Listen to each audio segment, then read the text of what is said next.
it must be great for the three of you to have John back in the band, because John seems to be that catalyst, that guy who makes you guys elevate your game. Is that a fair assumption to make? Because every time John's in the band, the band just seems like it goes to a certain level. John, that's a fair assumption. He's more than a catalyst. He is a catalyst, but he's our brother. He's our family, and I think just being around him and seeing how much he pours into what he does is infectious. It's contagious. It's inspiring, literally inspiring, not just like, oh, wow, I'm inspired, but he offers ingredients and love and hard work. And for sure, it makes us want to do better, work harder. What made you ready to come back for this album? It was a certain amount of soul searching that I'd done.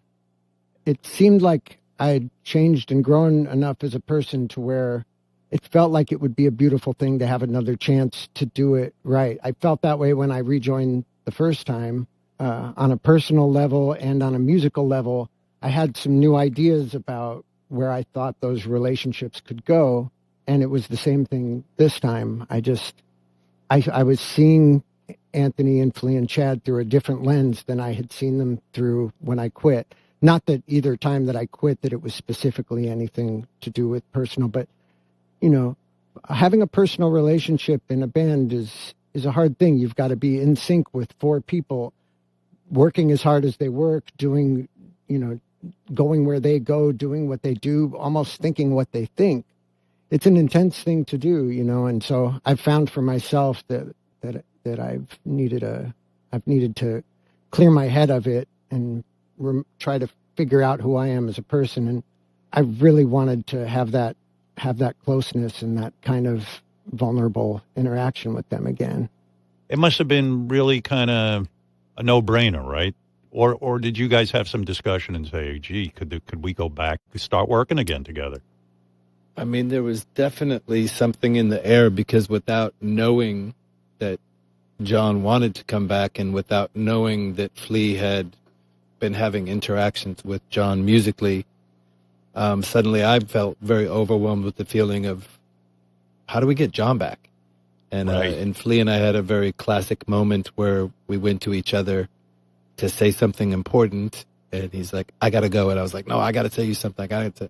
And it was just in the air. It was time for John to come back. And I was shocked when Flea told me that John was interested and that he had been playing with John. And, you know, there were no hard feelings. There were no resentments. There were no regrets. The fact that we were able to kind of keep things going while John was away was sort of perfect in the end, because we were available when he showed up, and it was time for change. You guys are particularly good at covers. The fact that Higher Ground became such a big hit. Did you have to go to Stevie Wonder and say, we're going to do your song? Do you have to get permission from him to cover it on an album? Flea was saying what a good idea it would be to do a heavy metal version of Higher Ground, you know? That was your idea. And you were like, because it was in the 80s when there was so much bad heavy metal, and Flea was like, heavy metal can be so rockin'. You know, we definitely weren't thinking like, let's do a really, you know, ambitious, courageous thing, you know? Like for us, it was just like, sounds like a cool idea. Let's try it, you know? You're just curious, like, you know. What would happen? Yeah, what would happen, yeah. And this is what happened. Listen to that bass line. Flea, you show off. You listen to that fucking bass line. And then the drum kicks in. Oh, that's so nice. It's very trippy. Not bad. Did Stevie ever call you guys and say, you know, I like what you did, or you never heard from him? I actually saw him not too long ago with a good friend of mine, and he came over and he said, hey, Stevie, what did you think of that, of Chili Peppers? Did you like the way they covered Higher Ground? He goes, I like the publishing checks. I had a funny experience with him once in a hotel lobby in Detroit. What was that experience? What happened? Well, it was more like someone called me and said, a road manager or something, said Stevie Wonder's in the lobby of the hotel. And I was so excited because it's my hero. I love Stevie Wonder. one of my greatest heroes. And I ran down to the lobby to try to say hi to him, thinking maybe he'd talk to me because of the cover and stuff. And he was sitting there, and I walked up to him, and I was like, Stevie, hi, I'm Flea. I play in the Red Hot Chili Peppers, and, you know, I just wanted to say hello. We played played your cover, and, you know, and I love you. And I kind of waited, and I felt awkward, and a minute went by, and I said it again. Well, I just wanted to say hi, I'm Flea, and, you know, anyways, you know, your music means so much to me, and anyways, have a beautiful day. I didn't know what to do. I was just kind of, and I thought, you know, and I kind of, like, another minute went by. I got more and more awkward, and he said nothing, ignored me. And I got ready to walk away, and I was kind of walked away, and he goes, are you one of the members?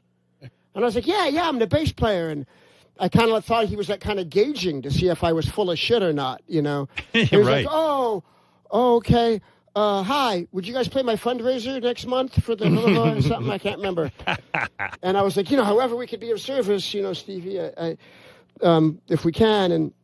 And I can't remember. Then we chatted for a minute or something. But since then, I've met him a number of times, and he's always been really generous of spirit and kind and engaging.